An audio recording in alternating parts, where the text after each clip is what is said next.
Greetings, sir. If this may concern, Christian Aguilar here, back with another. I was calling it real feed because I am going through of my Instagram feed of favorites.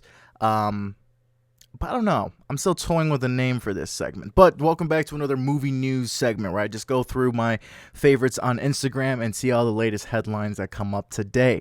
Now, I know that there has been a couple of stuff that happened since my last recording, and I hope that those headlines will come up. If not, I'll probably just bring them up to talk about them because they are very interesting. But without further ado, let's jump right in.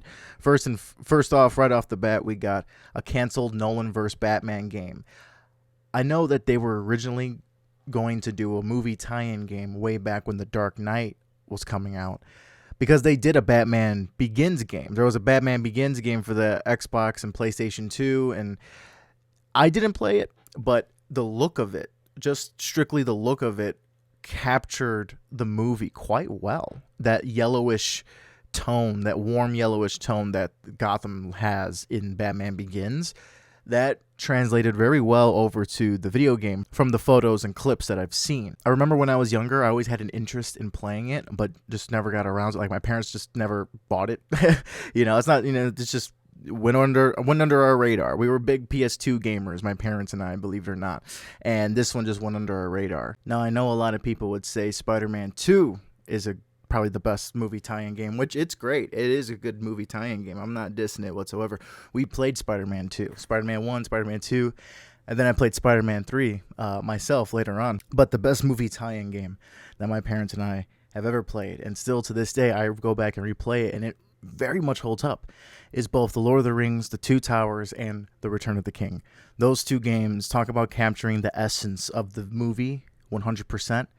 Those games do it. So to see that Batman Begins was able to capture the feeling of the movie was really awesome. And I know that the Dark Knight game that they were planning on doing, which I'm assuming this post is talking about, ultimately became Batman Arkham Asylum, which I'm a huge fan of Batman Arkham Asylum. I mean, that is still today my favorite Batman Arkham game. And I've played all of them. And I do love the entire franchise. That is like, Batman has one of the best video games for a superhero, right up there with Spider-Man. So I wonder if this is what they're talking about, is that canceled Dark Knight game.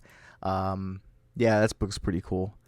The Tumblr, you got like a stealth mode. I think this might be the Dark Knight, right? No, this prototype was eventually retooled into what became okay, so this is another Nolan verse Batman game. Very interesting.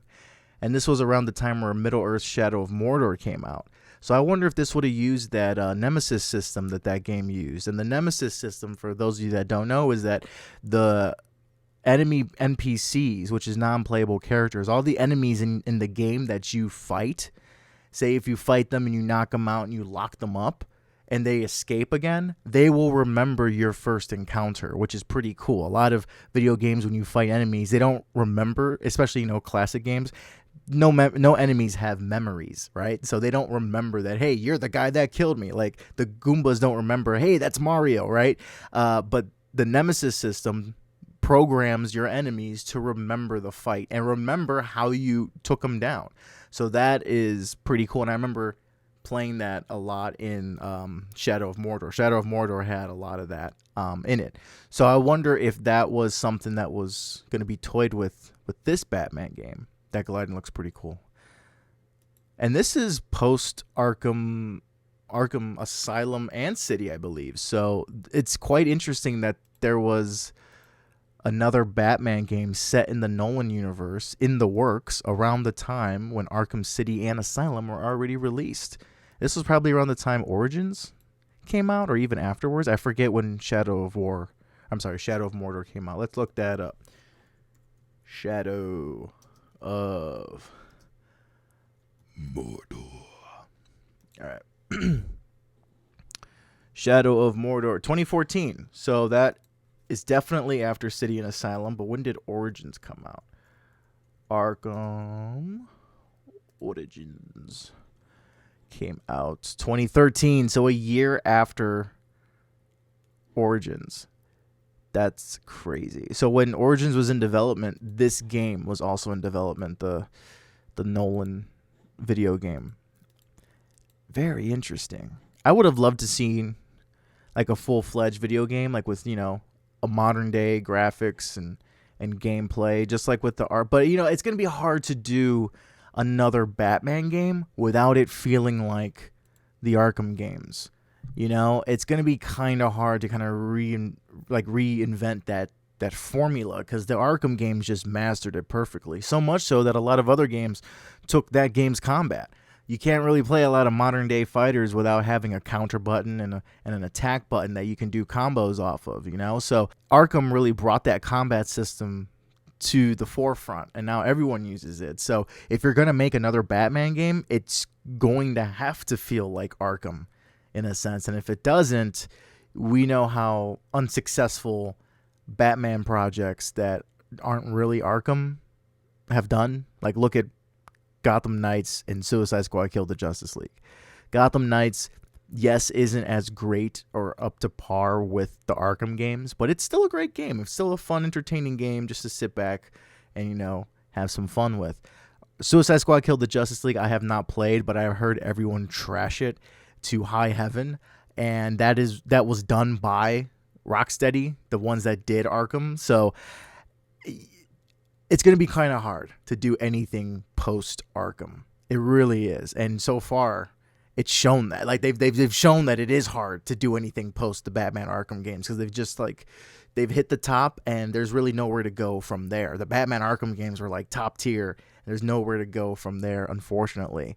But yeah, hopefully someday soon. I know we will get more Batman games in the future, but if we do, I hope they are for the better and they stand on their own and not are always compared to the Arkham games. But let's be real, they are always going to be compared to the Arkham games. So let me know what your thoughts are on this canceled Nolan verse. If you, what's your favorite Arkham game? What's your least favorite Arkham game? What are your thoughts on what they should do with the future of Batman games, the future of DC games? Let me know your thoughts all down below in the comments. So we got a trailer for Tales of the Empire, a sequel to Tales of the Jedi. Now, I saw Tales of the Jedi. I saw a couple episodes of that, and that was really cool, man. I love those. I love these bite-sized Star Wars contents where it's like each episode is like a different story, so on and so forth. It is funny how they're going more dark side centric with the Acolyte and now Tales of the Empire. They're trying to get captivating content out there. Like, ooh, we've always followed the light side. Let's follow the dark side now. Which, honestly, all this that they're doing as animations, this should be on the big screen, if you ask me. This should all be on the big screen or like done in live action. But I'm not saying anything new. Star Wars fans know clearly, clear as day, what Disney should be doing with Star Wars that they are clearly not doing. Wow. We get to see Grievous again. That's so sick.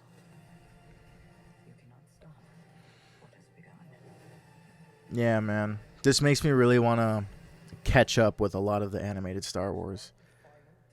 Because I remember watching like the first couple seasons of Clone Wars. But I never moved on to like Rebels and stuff like that. So, and this really makes me want to. And then knowing how it connects to Ahsoka and stuff. Of course, you got to have Big Daddy Vader. It's not Star Wars without Big Daddy Vader. That's cool, man. That's cool. They flipped it on its head. Tales of the Jedi, Tales of the Empire. That's pretty sick. Will I be renewing Disney Plus for that? Maybe not. Maybe not. Oh, and look, we get a poster right underneath it. That's lovely. That looks like Leia. I'm pretty sure it's not Leia, but that's pretty cool. Cool. Again, this all should be on the big screen. Let me know what your thoughts are about Star Wars. Okay, I know. We know Star Wars isn't in the greatest of place, but are you excited about Tales of the Empire? Are you not? What do you want to see from Star Wars? Let me know down below in the comments. Alan Ritchman.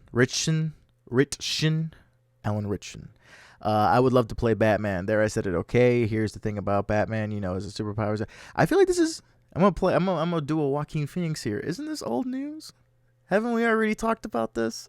Well, not on the channel, of course, but I remember hearing about this some time ago that one, he's a big fan favorite for Batman, and two, he's even interested in playing Batman. So I don't know, man. I haven't seen. It's funny to see this guy because I remember seeing this actor first in a very niche comedy series called Blue Mountain State. If you haven't watched it, I currently don't know where it's at. I remember first watching it when I was on Netflix. And it's not a Netflix series. It was just on, I think it was on Spike TV. So that tells you how niche it is. And the series was on Netflix. It might still be up there, might not be, but that's why I remember watching it back in high school, which was 2016. So that's been some time. But I remember seeing him in that, and he was absolutely goofy as the bully jock head of the football team character. He was absolutely goofy. There was an episode where his father left him I don't want to say the actual term, but it's a self-pleasuring toy that he left him, and it's his father's that helped him get his dad through the war. Like, his grandfather had it through the war, and then his dad had it through another war. Now he gives it to his son, who's played by this actor, Alan Richardson, and he's like, I remember my grandfather and my dad through this toy, and he starts sharing it with the whole team. It's a very crazy and very hilarious and wacky comedy. And I remember that episode really stuck out because it was just so hilarious. I kept laughing my ass off throughout the entire episode. And so to know that he went from a comedy role like that to a very serious Terminator style almost type of role in Reacher. If you haven't seen the show Reacher on Prime Video, I heard it is very, very excellent. It is a more accurate portrayal than, I guess, the Tom Cruise movie. I believe Tom Cruise tried doing a Jack Reacher movie, and it was just a Tom Cruise movie, right? But this is more in line with the book. I heard the series is more in line with the novels. And I heard he's absolutely fantastic. Even the small clips I saw of him, I'm like, yeah, this dude looks menacing and threatening. Like, why would you ever pick a fight with a dude that big, right? And that menacing. And he does play the vigilante type in a small town, so I can see easily why people want him to play Batman. But I haven't seen him in a lot of stuff. It's just that goofy comedy, and then the clips of him being menacing and very intimidating, and then that's it. You know, not calling the guy a bad actor. It's just I haven't seen him in a lot of stuff. So, and Batman is quite the three-dimensional character, despite him being very overpowered, and because he's Batman. Why does he win against Superman? Because he's Batman. Yeah, I get he's overpowered. He's the Gary Sue or the Gary Lou of Mary Sue's. He's the guy character that really is all powerful, doesn't really lose a fight, you know. But despite that, Batman still has a lot of flaws and is very much a three-dimensional character that a lot of great actors have tapped into. Batman is not just a role you just get a big buff guy and toss him into. He has to be an individual that has to battle these demons. And the only way to battle is through vigilantism. So you can't just go with the next muscular guy and put him in the cape and cowl. That's what I'm saying. You know, if James Gunn hires him as Batman, then clearly, you know, he is the right choice for it. To me, I'm not quick to put him in the cape and cowl. I don't know who I would have play Batman, to be honest. If you asked me, I know it wouldn't be Jake Gyllenhaal. I heard that too, that Jake Gyllenhaal's name is going around for Batman because they're doing a Batman that's a father figure. So Jake Gyllenhaal is in that age range, so that could fit, but I don't see him as Batman. I personally think the new Batman should probably be someone that we don't know, similar to how they got David Cornsweet as Superman, and similar to how they got Henry Cavill as Superman back when he was relatively an unknown name. You know, I think the only thing people known him from was The Tudors, that one show on Stars or Showtime. I forget which one it was on, but he was on that show, and that show lasted for like 8 seasons. So he had a long-running show that he was on, and then he moved over to getting the role for Superman, and then he became a household name. Same thing with David Cornsweet. David Cornsweet, I remember probably seeing him in that movie. What was that? Oh, what was it called? Pearl, the sequel or prequel, I should say, to X. He was in Pearl. He played the movie projectionist in Pearl. So, and little did I know when I was watching that's Superman, you know? So now that he's Superman, we're going to know who he is, and we're going to keep an eye on his filmography now, you know? So do the same thing with Batman. Get some lower tier actor, someone that's not as famous, and then put them in the role and bam, have them become a household name, and then have them, of course, try to step away from the Batman role after their reign as the character is over with, naturally. But so far, it seems like Batman has been casted with the idea of a superstar in mind. So like Robert Pattinson, well-known actor, boom, he's Batman. Ben Affleck, well-known actor, boom, he's Batman. Christian Bale even Christian Bale was a established actor. He was acting since he was a kid. And when it was announced, I can imagine everyone was thinking, Patrick Bateman is Batman? All right, so it seems like every single Batman has been a famous name and a famous face. Maybe this time around for the DCU, why not just experiment with getting a new face for Batman, and really make him stand out on his own. I don't know. That's just my 2 cents. If I was in charge, I would have Robert Pattinson mix in with David Cornsweet's Batman. That's just me. But anyway, let's move on. Let me know what your thoughts are down below. All right, we got a post here from Variety about IMAX. Let's see what they're saying. The successes of Oppenheimer and last month's Dune Part 2, which earned roughly 20% of their ticket sales from IMAX, demonstrates the force of the IMAX brand. When audiences go to the movies, they overwhelmingly choose to see films in IMAX. In the process, IMAX, with its sprawling screens and carefully collaborated sound systems, has become the gold standard for ticket buyers. And this is a quote from Denis Villeneuve. It says, "I strongly believe that the future of cinema is linked with IMAX," says Villeneuve, the director of Dune 2. "It just conveys a level of quality. Yet, even as IMAX, he's not being quoted anymore.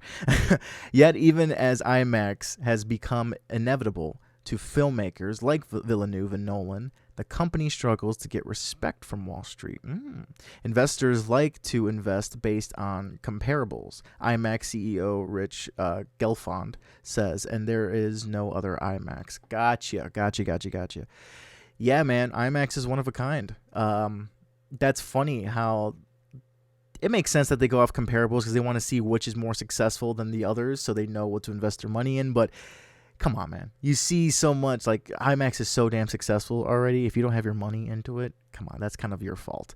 Because IMAX has been around for some time, man. And to know that it's just getting popular by the year is awesome. I hope more movies are shot on that format, the ones that really deserve it. Like, I don't want to see an indie art house movie in IMAX, like the big ones that really deserve it. Oppenheimer was borderline, if any other director pitched Oppenheimer, a biopic about Oppenheimer in IMAX, I think it would have been like, no, we're not doing it in IMAX. What's the point of doing it in IMAX? But just because it was Christopher Nolan, he got away with it, or he was able to do it because it's Christopher Nolan. Christopher Nolan and IMAX are like peanut butter and jelly. Okay, it's like you gotta have one. You gotta have both together. But usually IMAX is reserved for like the huge spectacles, like a Dune Part 2. And I love going to IMAX, man. I love, despite them charging a little bit more, it is a lot of times still worth it. You get more of the image, you get a lot of the sound quality. But I like to judge the sound design of a movie based off of how it sounds in just a standard theater, because it's going to be sounding good in IMAX, and it is very disappointing when there's certain times where movies don't sound that good in IMAX. And I don't know if sometimes that's just because of the movie itself, the sound design wasn't that right, or is it because there was something wrong with the theater? That's more likely what it is. It's something wrong with the theater. But I remember, and I mentioned in the last video, I saw Oppenheimer in IMAX, and then I saw Godzilla -1 in a standard theater. And to me, the sound design for -1 really, really blew me away tenfold compared to the sound design in Oppenheimer. And I saw Oppenheimer in IMAX. And I saw that Godzilla was also playing in IMAX theaters and 4DX theaters, and I really wanted to check that out there, but unfortunately I couldn't, so I just had to get a standard showing. But still, it felt huge, it felt grand, it felt like the auditorium was shaking, and I was like, damn, this is amazing. That's a testament to how great that film is.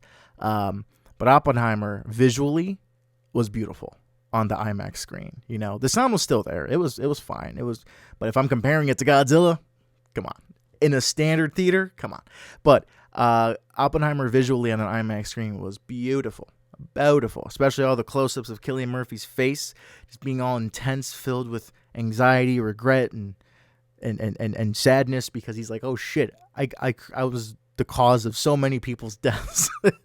It's like I just pushed the doomsday clock a minute ahead, So I do love visually watching Oppenheimer in IMAX, but sometimes the best way to test great sound design is how well it sounds in a standard theater, in my opinion. I wish there were more. I moved my camera a bit. I wish there were more IMAX theaters available. It seems like a lot of the IMAX theaters that are around me in particular, you have to drive out to, so I wish there were more easily accessible, because I also live in a major city, so you would think that there's one in the city. There's not. You have to drive out of the city to go to the. It's annoying. So if it's making this much money, build another IMAX inner city. Please build inner city IMAXs. Jeez. Let me know what you think about IMAX movies. Do you enjoy watching IMAX movies? Do you prefer movies in the IMAX format? Or do you think IMAX is just a big scam to get people to pay more for a movie ticket? Let me know down below.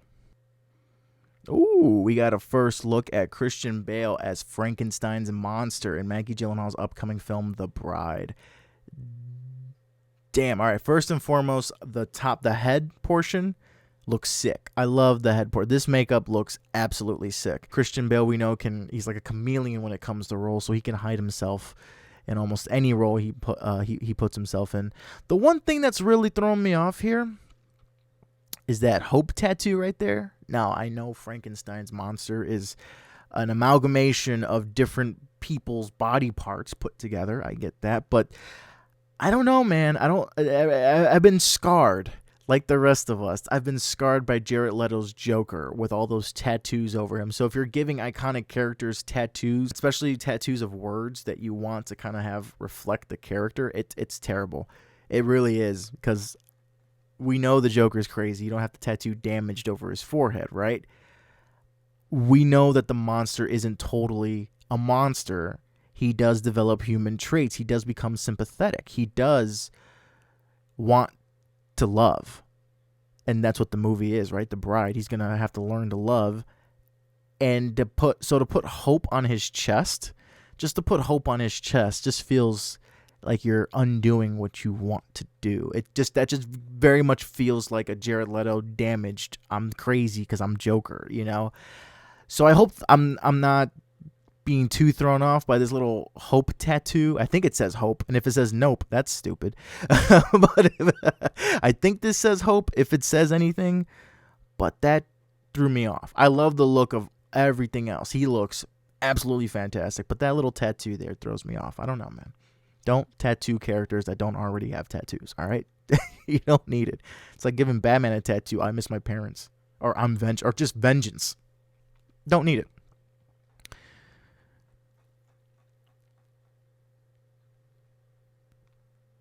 Happy birthday, Robert Downey Jr. Is today his birthday?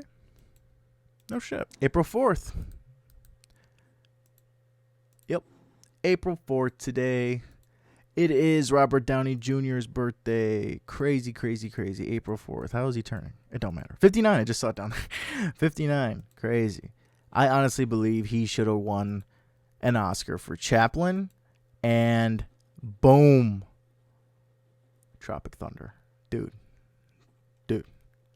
Dude, what other actor in today's day and age will ever be nominated for an Academy Award for a blackface performance? None. And that's because the movie makes fun of method actors. How far do method actors go for their craft? And Robert Downey Jr. was playing one that really delved into it for his craft, and so much so that he went through skin pigmentation surgery. Oh, man. But I know Heath Ledger got it that year for Joker. But if Tropic Thunder or Dark Knight didn't come out in the same year and they were on different years, I know 100% Robert Downey Jr. would have got the Oscar for this, because you're not going to see that ever. You're not going to see a role like that ever be nominated for an Academy Award ever. So that's funny. That's hilarious. But yeah, man, happy birthday to Robert Downey Jr. Happy birthday to Tony Stark himself, man, Iron Man. And happy birthday to Messi, the breakout star from Anatomy of the Fall. I still need to watch Anatomy of the Fall, and I so want to watch it still. He's holding his own prosthetic arm. That's hilarious. That's the first time I've seen this picture. That's an awesome picture. Yeah, I heard nothing but great things from Anatomy of a Fall, and that was one that slipped on my watch list from last year, but I still want to watch it. I still want to sit down and watch it, and to know that they brought the dog to the Oscars and that he was like a huge part of it, that's awesome. And so happy birthday to Messi, man. What a good boy. I didn't see Godzilla X Kong, but that's funny. That's hilarious how the cat was the inspiration for that. I heard people talking about this. It's like, why is he sleeping in the Coliseum and this, and that? So that's just hilarious. That's cool. And here we have Jesse Buckley as the bride from the same movie that we saw the Christian Bale Frankenstein picture from. See, there it is. That's cool. Maggie Gyllenhaal. And it's cool that Maggie Gyllenhaal is directing it. So I'm very curious to see the first trailer for this. This looks pretty good. She looks awesome in this. If you didn't tell me that was Jesse Buckley at first, I couldn't have told a little bit. She kind of does blend into this role, and this is pretty cool. So I can't wait to see the tone of this movie in terms of the trailer. Let me know. Are you excited for this movie? Down below, let me know.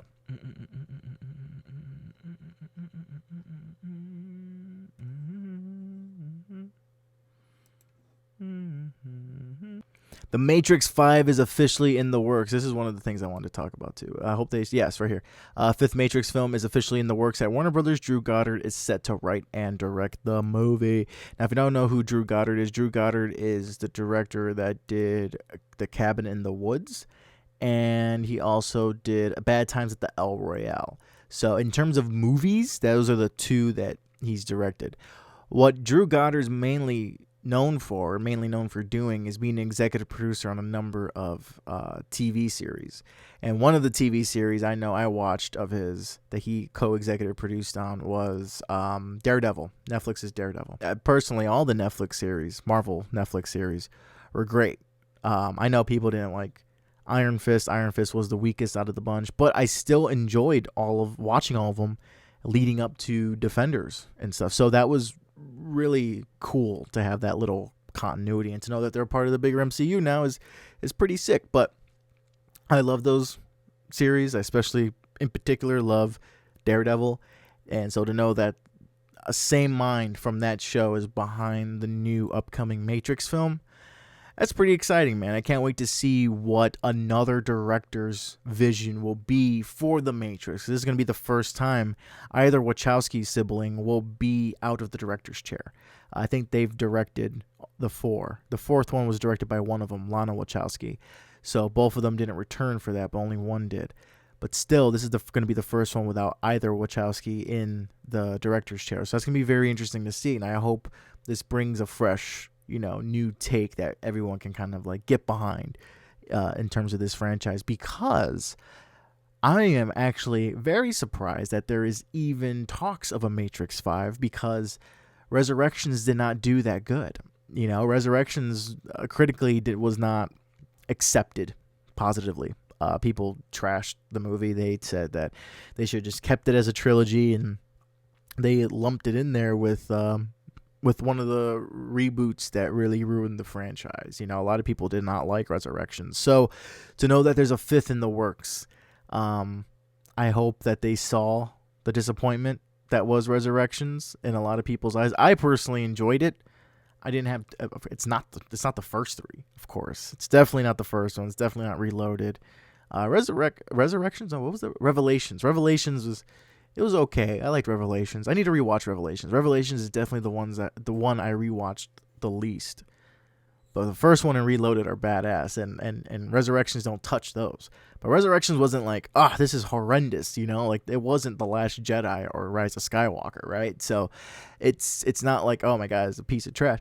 But I can understand why Matrix fans weren't pleased with it. I can understand that it wasn't the first two or even first three movies. I hope Matrix 5 is a return to formula and isn't just a continuation of messing up the franchise. Hopefully this is for the better. And I'm excited if everyone's back. I wonder who will they bring back. Like, is Lawrence Fishburne going to come back? Is Hugo Weaving going to come back? Or is it going to be more people from Resurrections going to come back? I don't know. But hopefully we get some more returning familiar faces. Like, it would be cool to see Hugo Weaving come back. Hey, so we got a new poster for the Fantastic Four. And it's featuring Human Torch, man. Get a little bit of Human Torch. You got the classic drawing of the 4 in the sky. Happy 4/4 day. Yeah, I love how they're doing these posters, man. That retro vibe. I feel like it's going to be set in the 60s. I mean, that's what the vibe, the aesthetic is giving off. So I love that they're going with the period piece for this. My buddy Tyler, who I used to co-host the Rendered Image with, has talked about and mentioned that the Fantastic Four should be a period piece, set around the times that their initial comic book run came out. And that's exactly what Marvel's doing. That's pretty cool. So that begs the question, where have they been this entire time? Or are they part of another universe altogether, not part of the main MCU continuity? Who knows, man? But regardless, I love how this so far looks like it's standalone. They're not relying on it connecting to anything else. This does feel like hey, this could be the first movie in a new Marvel universe. If you think about it, there's no other faces or people confirmed to be in this that were in previous Marvel movies. So this could easily be like a standalone, or again, the start of a new Marvel continuity with Marvel's first family. That would be pretty sick. I'm not gonna lie, that'd be pretty sick. Imagine if Deadpool comes in, retcons and reboots everything, and then this is the Fantastic Four is the start of a new Marvel universe with the first family and then the mutants. I actually love that. And then you would have the street level heroes with Spider-Man, Daredevil, Punisher. Then you got Luke Cage, Jessica Jones, Iron Fist. They're not gonna do it. I don't know what the hell they're going to do. They're not going to do that because that's just too good. Anyway, this looks really cool. I love the artwork. I love the design. The casting so far on paper seems great. Can't wait to see a trailer like the rest of the world. Let me know what your thoughts are on the Fantastic Four movie, on Marvel's future, what they're going to do with Deadpool 3 or Deadpool and Wolverine, and let me know down below. Rachel Zegler to star in Heather's musical adaptation of 80s film. Why is everything being adapted or rebooted into a musical? Like, everyone's taking the musical version of something and making it into a movie, and this just is a continuing cycle of Hollywood running out of ideas, to be honest with you. I have not seen Heathers. I've heard it's a great movie, fun movie, cult classic movie. It has its fan base. And I wonder what they think about that. And if that's you watching this, thank you. And let me know down below, what are your thoughts on this musical reboot? Is it the same vibe that the Mean Girls musical gives off, or the Color Purple musical gives off? Is that you're just rehashing the same story, but with singing and dancing this time? And I understand that these musicals were brought to the stage, and that's cool. Keep them on the stage, you don't have to make another movie, but money talks, and Hollywood loves its franchises. So I am a little bit tired of these musical adaptations or movie adaptations of the musical. It just, because especially if they're already adaptations of a movie, it just seems very redundant. What's next? Back to the Future, the musical, the movie? Please, God, no. Please, no. All right, please don't do that. Let me know what your thoughts are on this down below. Oh, and this begs me to ask, what is your favorite musical if you have a favorite musical? And don't say La La Land. Everyone loves La La Land. That's the easy answer. No, I'm kidding. You can say La La Land. Leah Seydoux and George MacKay on The Darkness of L.A. Interesting. If you're lonely and depressed, it exuberates all your feelings. Well, which one of them said it? You got a quote here, but you named two people. Which one of them said it? But I heard something like that before. Oh, there's more quotes. It's funny how with LA, if you feel lonely and depressed, it exhibits you all your feelings. Leah Seydoux told IndieWire. I heard that before.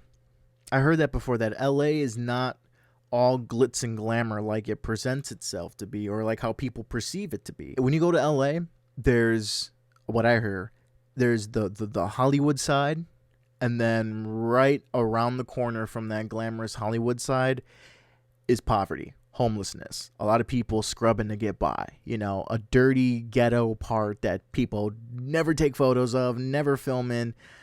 But right around the other corner is the Hollywood sign, is all the Chinese theater, is the sidewalks with all the stars and names on there. So yes, it is glamorous, but if you have the money and if you are working, I heard LA is very much a city where if you're not working, or if you're just like kind of down on luck in terms of work and you're kind of waiting in between projects, you're looked at as like, ooh, so my time talking to you isn't really worth it then, because you're not working on anything. So why am I going to waste my breath talking with you if you don't have a job? That's kind of like that vibe. I heard that that's the vibe you get out there. Granted, I've never went out there. This is just word of mouth. And to read Leah Seydoux's comment here, it kind of fits that.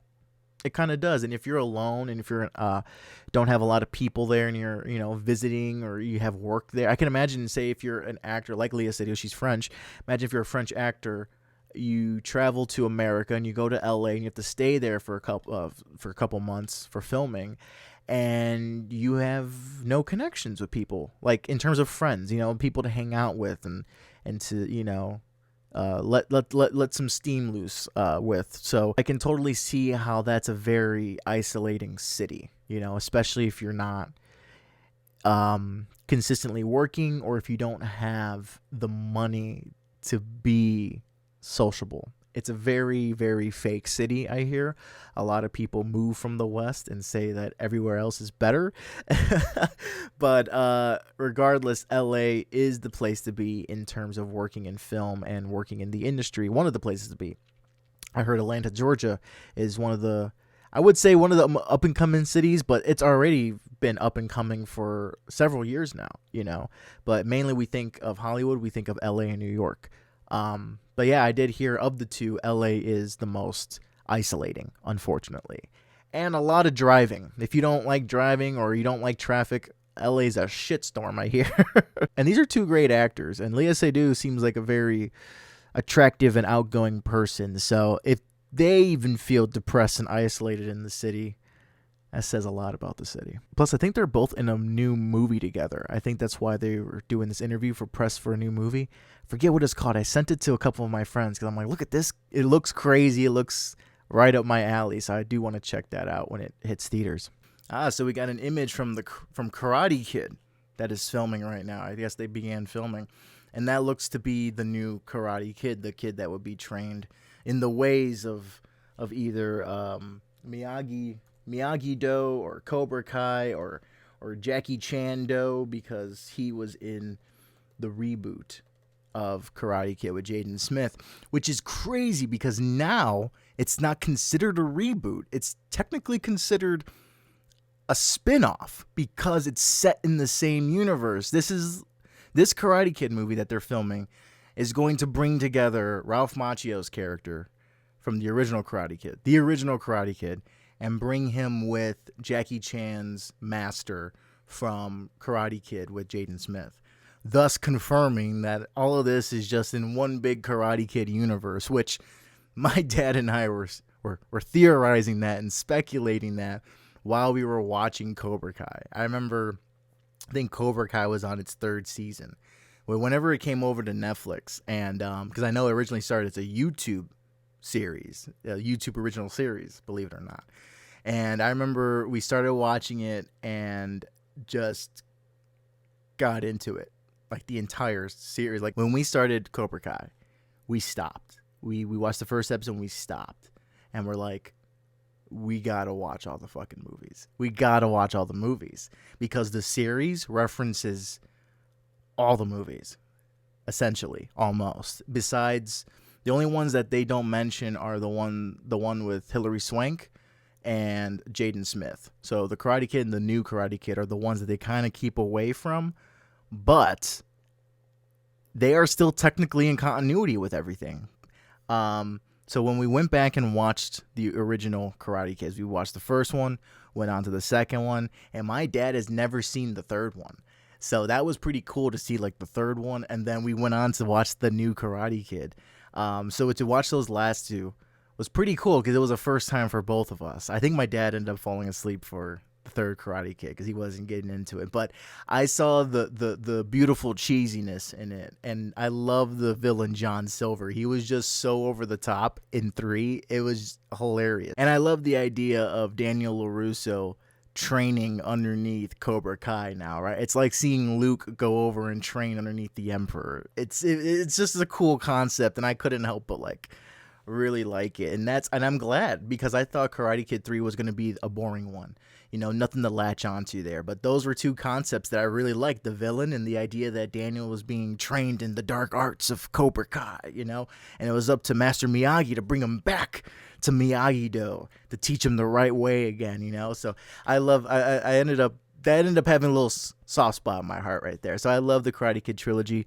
I even don't mind the new Karate Kid. We even watched the new Karate Kid, and I even got to say the new Karate Kid I didn't mind it. You know, there's a lot of weird, cringy parts in there, but I still like the fact that Mr. Miyagi was in the movie, and he played a huge role, and he was training a girl this time around, and that she had to deal with her own situation because she was a delinquent and she was running away from home or something like that. So she had to have some guidance in her life, and that was Mr. Miyagi. So I did like that approach. And I remember watching an interview with Ralph Macchio and William Zabka, and they were saying how everything with Mr. Miyagi is canon, because they were asking him, because I think the interviewer asked her, is Jaden Smith's Karate Kid canon?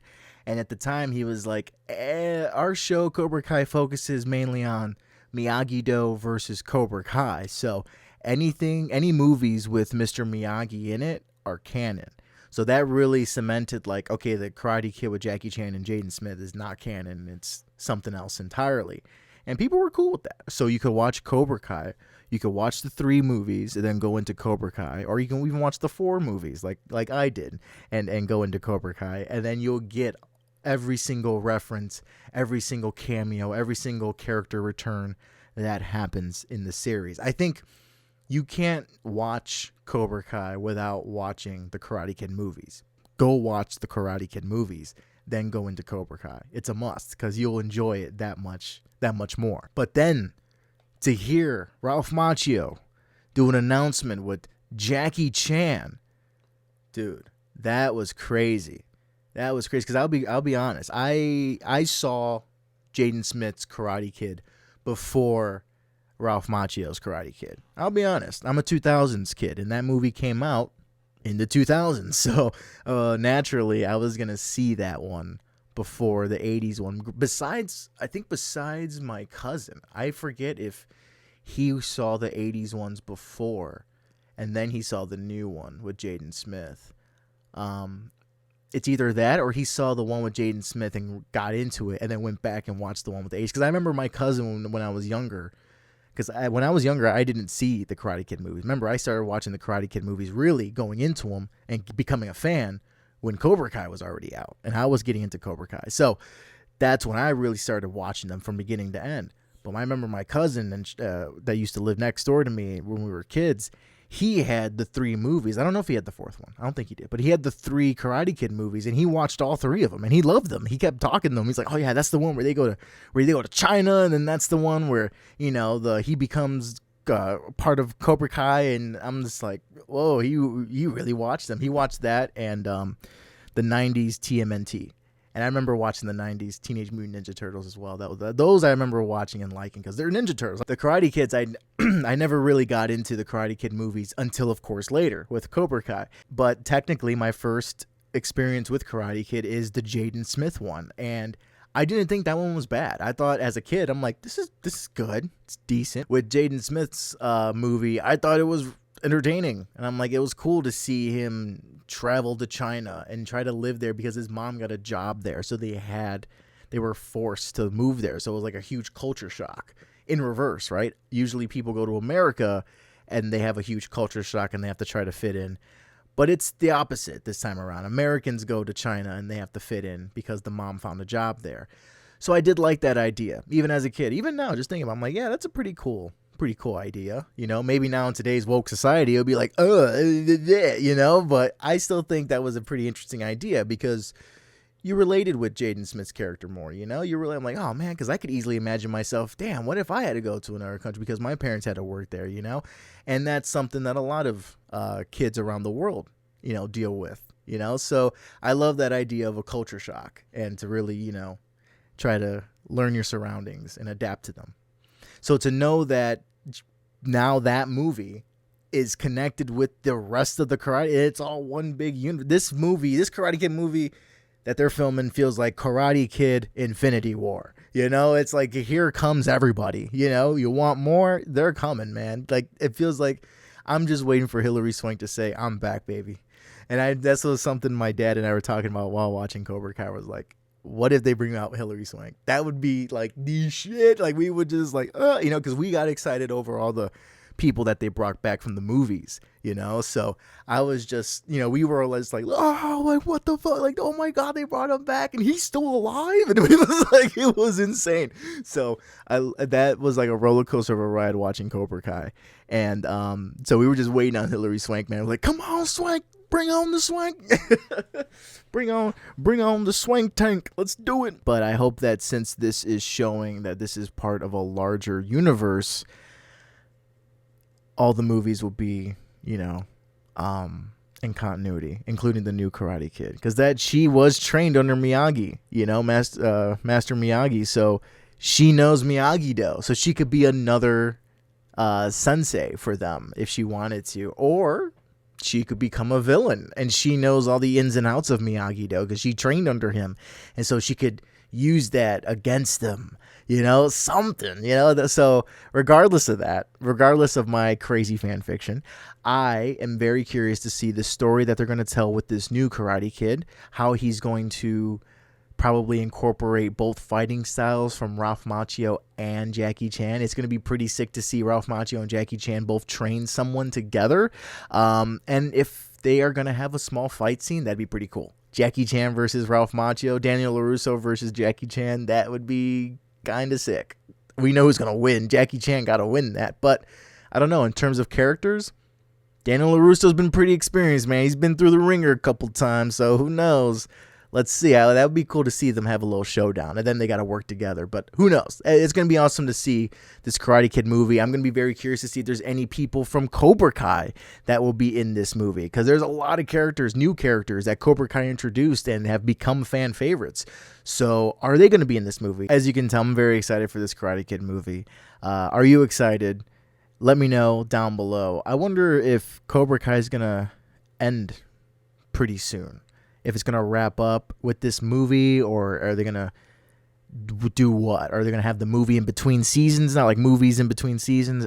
Who knows? That I'm going to be very curious to see what Cobra Kai does. If this movie will build anything up that will bleed over into Cobra Kai, that'd be pretty interesting. But anyway, I don't want to go on too long. Let me know your thoughts down below. Wow. Right here, as I scroll down underneath the Cobra Kai post, I see Galactus will officially be the main villain of Marvel's Fantastic Four film.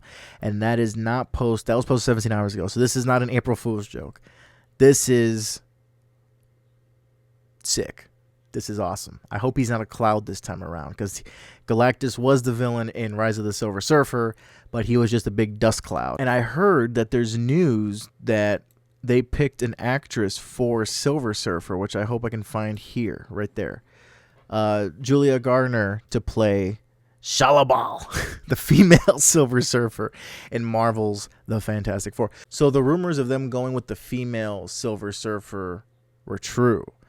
But all the casting rumors I don't think were right, because I did not hear Julia Gardner as anyone's casting for this, but I'm glad she is, because she's a great actress. I mainly know her, like everyone, from Ozark, and hearing the different voices she could do, not just in Ozarks, but like in Inventing Anna and stuff like that, and her compared to her natural voice as well, she can do a whole array of voices. So for her to be an extraterrestrial being like the Silver Surfer, she fits. She could fit. And I know people are like, oh, they're doing the woke thing with a female Silver Surfer. She's in the comic. I think that was, if I'm wrong, correct me below. Wasn't that his wife?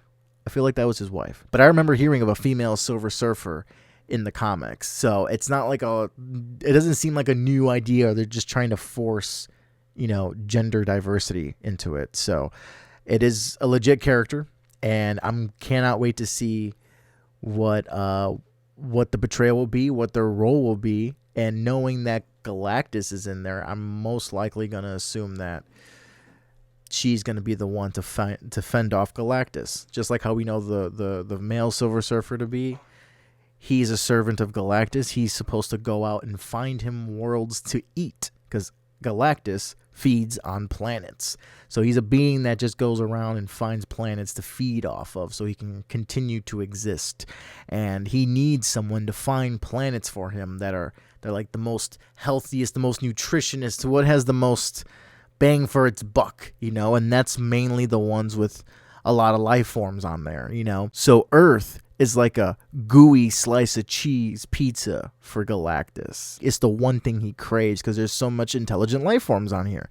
And it's probably the planet the most rich in life. But Silver Surfer's job is to go out and find the planets for Galactus to eat. And this all came about because Galactus was going to eat Silver Surfer's planet. But he said, no, I will be your servant.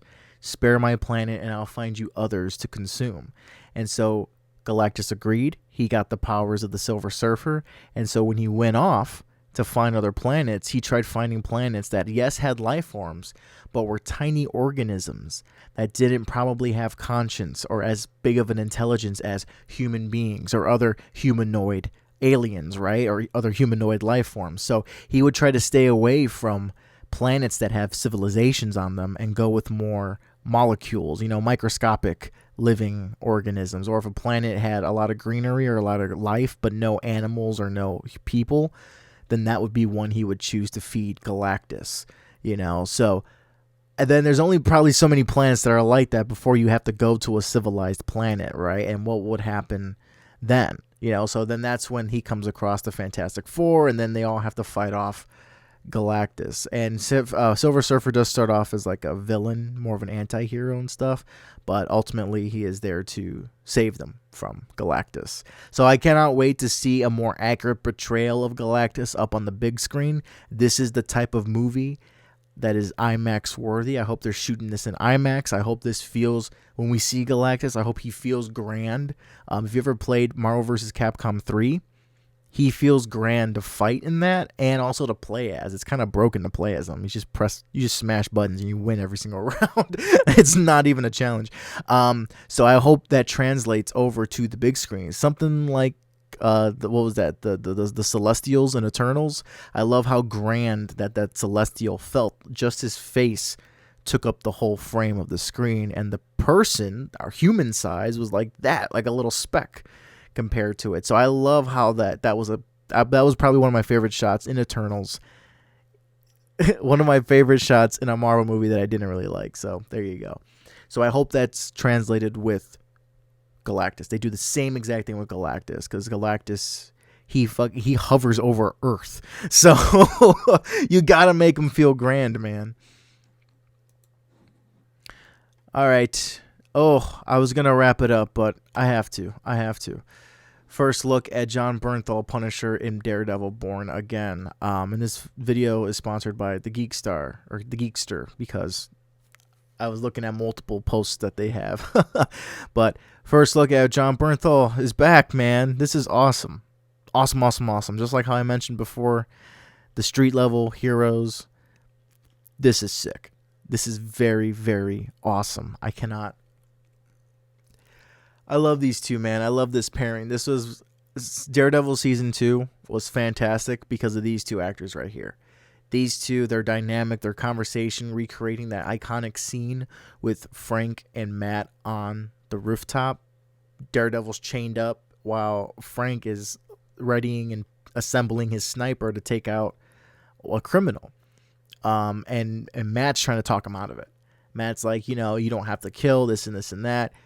We're not worthy to take lives, because he comes from a Catholic background. That's one of the things I love about Daredevil, and I just love the battling morals right there, the battling ideologies between the two.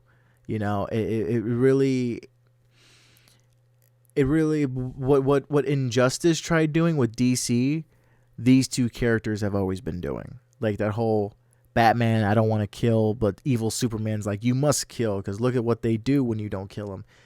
Punisher and Daredevil have been doing that forever. So to see them back now teaming up, it's going to be pretty cool. And I hope they're not just teaming them up just for the sake of it. I hope it feels natural and organic, like how the Netflix show did their storylines. Everything felt natural and organic. Everything made sense as to why certain characters fought or why certain characters are now teaming up. So I hope that Born Again, taking as much time as it is doing that. It really needs to do that. It has a lot to live up to because the Netflix series for Daredevil was fucking excellent. And if it's not the same or not better than that, you're messing up again, Disney. So I have hope seeing them back in business like this, seeing him all covered in blood, it just in the same outfit from his I mean it might be a little different here or there, but it's so cool, man. I'm so hyped. I'm so ready. Will this make me renew Disney Plus? Hell yeah. I'll probably go out and, get it again, and just pay for it just to see this show, because this show is going to be so sick, man. Oh, I can't wait. I cannot wait. So that is it for today's video. This has been going on long enough. Thank you so much for reaching to the end of it. If you did, please like, share, and subscribe. Support the channel. It's very much appreciated. To the Mic is a podcast that I co-host with my good friend Nano. The links to that are down below in the description. Both the Apple Podcast link and Spotify link are both down there for the podcast. Remember to leave any of your thoughts and opinions on the topics, any of the topics, down below. And I hope you're all safe and well out there, and I'll see you all in the next one. Take care.